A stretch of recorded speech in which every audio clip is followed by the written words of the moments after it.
बिस्मिल्लाहिर्रहमानिर्रहीम। दो बड़ी ब्रेकिंग खबरें हैं जी, और बहुत बड़ी डेवलपमेंट्स हैं। एक तो ये कि पाकिस्तान तहरीक-ए-इंसाफ जो है उसने हुकूमत की जानिब से जो ऑल पार्टीज़ कॉन्फ्रेंस है उसमें शमूलियत की जो ऑफ़र थी उसको कबूल कर लिया है। आज बानी पीटीआई ने जब सहाफ़ियों से गुफ्तगू की, 190 मिलियन पाउंड केस की आज समाअत थी। उस समाअत के मौके पर उन्होंने जो वहाँ मौजूद सहाफ़ी थे अडियाला जेल के अंदर, उनको ये बताया है कि वो जो है वो ऑल पार्टीज़ कॉन्फ्रेंस में उन्होंने शिरकत करने का फ़ैसला किया है। और दूसरी बड़ी ख़बर ये है कि बानी पीटीआई ये कहते हैं कि वो भूख हड़ताल करने जा रहे हैं जेल के अंदर। उसकी वजह यह है कि जेल में इस वक्त उनके साथ जो नारवा सलूक हो रहा है उसके लिए वो एहतजाजन जो है वो भूख हड़ताल पे जा रहे हैं। इस हवाले से उन्होंने ये जो उनके साथ जो भी जेल में जो भी सहूलियात का फ़ुक़दान है और जो उनको तकलीफ़ का सामना है, उस हवाले से उन्होंने ये फ़ैसला किया है। तो पहली जो बात है ऑल पार्टीज़ कॉन्फ्रेंस की, हुआ ये था कि वज़ीर-ए-आज़म की जानिब से 2 दिन पहले ये फ़ैसला किया गया। उन्होंने कहा वज़ीर-ए-आज़म ने कि वो ऑल पार्टीज़ कॉन्फ्रेंस जो है वो बुलाने जा रहे हैं, और ये किसी कॉन्टेक्स्ट में नहीं था, लेकिन वज़ीर-ए-आज़म की जानिब से ऑल पार्टीज़ कॉन्फ्रेंस बुलाने का मकसद ये था कि वज़ीर-ए-आज़म को पता है कि वो आइसोलेशन में जा रहे हैं, वो सियासी तन्हाई का शिकार हो रहे हैं। हुकूमत जो है वो सिर्फ़ पाकिस्तान तहरीक-ए-इंसाफ तक, पाकिस्तान मुस्लिम लीग नून तक महदूद हुई हुई है। पीपल्स पार्टी जो है वो आए दिन उनको उनसे जो है वो पीछा छुड़ाने वाली, या जिसे कहते हैं कि उनसे अलहदा होने वाली बातें कर रही है। और कोई बड़ा ग्रुप जो है वो पाकिस्तान मुस्लिम लीग नून के साथ नहीं है सिवाय मुत्तहिदा कौमी मूवमेंट के। लेकिन वो भी वक्तन फ़वक्तन जो है मुत्तहिदा कौमी मूवमेंट भी वो अपने ख़दशात का और अपने जो तहफ़्फ़ुज़ात का इज़हार जो है वो करते आए हैं। तो ऐसी सूरत हाल में हुकूमत जो है वो मुश्किलात का शिकार है। बमुश्किल उन्होंने ये बजट जो है वो पास करवाया है। अगर पाकिस्तान पीपल्स पार्टी जो है वो इस बजट में वोट ना देती, जो फ़ाइनेंस बिल है बजट मंजूरी का, इसके ऊपर अगर वोट ना देती तो पाकिस्तान मुस्लिम लीग नून की हुकूमत जो है वो ख़त्म हो सकती थी। शहबाज शरीफ की हुकूमत ख़त्म हो जाती, क्योंकि अगर उनको वोट में बजट पास कराने में कौमी असम्बली में अगर पाकिस्तान पीपल्स पार्टी उनकी हिमायत ना करती, तो ये जो उनके इत्तेहादी हैं इनमें उनके ख़दशात जो हैं वो बरकरार हैं। रोज़ाना ही कोई नए किसी टॉपिक के ऊपर और नए मौज़ू के ऊपर जो है वो अपने तहफ़्फ़ुज़ात का इज़हार जो है वो किया जाता है, जिसकी वजह से जो शहबाज गवर्नमेंट है वो उसको सख्त मुश्किलात का सामना है। They are in hot waters. और इसीलिए ये ऑल पार्टीज़ कॉन्फ्रेंस का जो ये जो ऑफ़र की गई है और जो प्लान बनाया गया है, ये इसीलिए किया गया है कि एक बार इनको बुलाया जाए, इनको एतमाद में लिया जाए, और जो सियासी जमातें जो मुस्लिम लीग नून से दूर हो रही हैं वो उनको एतमाद में लेके अपनी जो हुकूमत है और अपना जो रूलिंग पार्टी वो अपना दवाम जो है बरकरार रख सके। तो इस हवाले से पाकिस्तान तहरीक-ए-इंसाफ एक बहुत बड़ा फ़ैसला किया है उसने कि वो हुकूमत की ऑल पार्टीज़ कॉन्फ्रेंस में शिरकत करेगी। इसका मतलब ये होगा कि ये बल्कि कहा जा सकता है कि जब से ये पाकिस्तान मुस्लिम लीग नून और या पीडीएम की हुकूमत ये वजूद में आई है, उस वक्त से शायद ये पहला बाज़ाब्ता जो है वो निगोसिएशन होगी कि वो टेबल के ऊपर बैठेंगे।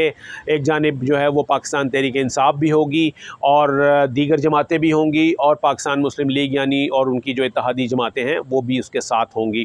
तो ये एक अच्छा शगुन है, और इसी वजह से इसको कबूल किया गया है इस दावत को, क्योंकि वो जो कहा जाता है ना कि सियासत में कोई कभी मुज़ाकरात के दरवाज़े जो हैं वो बंद नहीं होते। इसलिए बानी तहरीक-ए-इंसाफ ने यह फ़ैसला किया कि हम कौम के लिए, मुल्क के लिए और मुल्क की सियासत को बचाने के लिए और आवाम के लिए ज़रूर हम इनसे रुजू करेंगे।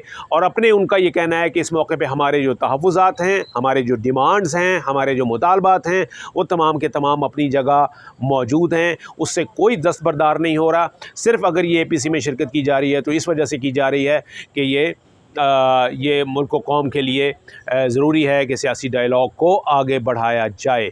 और इमरान खान हमेशा ये कहते रहे हैं कि जी हम सियासी डायलॉग करना चाहते हैं। अब दूसरी जो ख़बर है जी वो ये है कि इमरान खान ने आज ही उन्हीं सहाफ़ियों से जिनसे वो ये बात कर रहे थे 190 मिलियन पाउंड केस की समाअत के बाद, उसमें उन्होंने ये कहा है कि वो भूख हड़ताल पर चले जाएंगे। उसकी वजह यह है कि इस वक्त उनमें उनको जो जेल में जो उनके जो सहूलियात दी हैं उसका फुकदान है, उनसे नारवा सलूक किया जा रहा है। जो जेल का अमला है, ख़ास तौर पे जो सुपरिटेंडेंट है, उन्होंने एक मुआंदाना रवैया जो है वो अपनाया हुआ है। और सियासी कैदियों के साथ ऐसा नहीं होता। यहाँ बड़े बड़े नाम हैं, एक पूरी हिस्ट्री है सियासी कैदियों की। वो लोग जब जेल जाते हैं तो उनको बी क्लास क्या, उनको बहुत सारी ज़्यादा सहूलियात जो हैं वो मिलती हैं। नवाज़ शरीफ और मरीम नवाज़ एडमिट कर चुके हैं कि उनको एसी की, गर्मी में एयर कंडीशनर की सहूलत इसी अडियाला जेल में मौजूद थी जहां पे अब इमरान खान है। लेकिन इमरान खान को ये एसी की सहूलत मैसर नहीं है। वो एक छोटा सा कमरा जो उन्होंने एक उसकी वो दिखाई थी, एक बार तस्वीर जो है वो लीक की गई थी, उसमें एक रूम कूलर लगा हुआ है। वो भी जब बिजली जाती है तो वो रूम कूलर भी बंद हो जाता है। इसी तरीके से वो जो एक छोटा सा कमरा है वहाँ पर बमुश्किल बेड के बाद वहाँ पे बमुश्किल टेबल, जो चेयर और टेबल रखी हुई है, राइटिंग टेबल, वहाँ तक जाने का मतलब ये कि वो एक बहुत छोटा सा सेटअप है जिसके अंदर वो होते हैं। और सिर्फ एक मखसूस औकात में, एक सुबह के टाइम और शाम के टाइम, 2 औकात हैं जब उन्हें उस कमरे से बाहर निकलने की इजाज़त होती है। जब वो आते हैं और अपनी एक्सरसाइजिंग जो है वो करते हैं और जो मशीन है एक्सरसाइज उसको इस्तेमाल करते हैं। इसके अलावा उन्हें उस कमरे से बाहर आने की इजाज़त नहीं है। या फिर कभी ऐसे मौके होते हैं कि उनकी कोई समात हो या जब मुलाकातें हों तो उस वक्त उनको मुलाकातों के कमरे में लाया जाता है। तो ये सहूलतों का फुकदान है। उनके साथ एक जिसे कहा जाए कि गैर इंसानी सलूक किया जा रहा है। इस वजह से वो इस बात को कहने पर मजबूर हुए हैं। और उन्होंने ये बात भी की है कि मैं जेल में मरना कबूल करूँगा, लेकिन अपने जो मुतालबात हैं और अपना जो नैरेटिव है उससे वो पीछे नहीं हटेंगे। यानी उन्होंने ये नहीं कहा कि जी मुझे जो है वो जेल से बाहर निकालो। उन्होंने ये नहीं कहा कि जी मैं ये तंग आ गया हूँ। उन्होंने ये कहा है कि जी मैं यहाँ मर जाऊँगा, लेकिन ये जो अपनी जो मौक़िफ़ है उससे मैं पीछे नहीं हटूँगा। और ये जो सहूलतों का फुकदान वाली बात है, ये भी जो जेल मैनुअल के तहत और जो अदालती फ़ैसले हैं, जो अदालती अहकामात हैं, उसकी रोशनी में उन्हें जो सहूलियात थोड़ी बहुत मुयस्सर हैं, ये उन जुडिशल अहकामात की वजह से उनको मुयस्सर हैं। अदरवाइज़ उनको ये रूम कूलर भी शायद इस गर्मी में ना दिया जाता।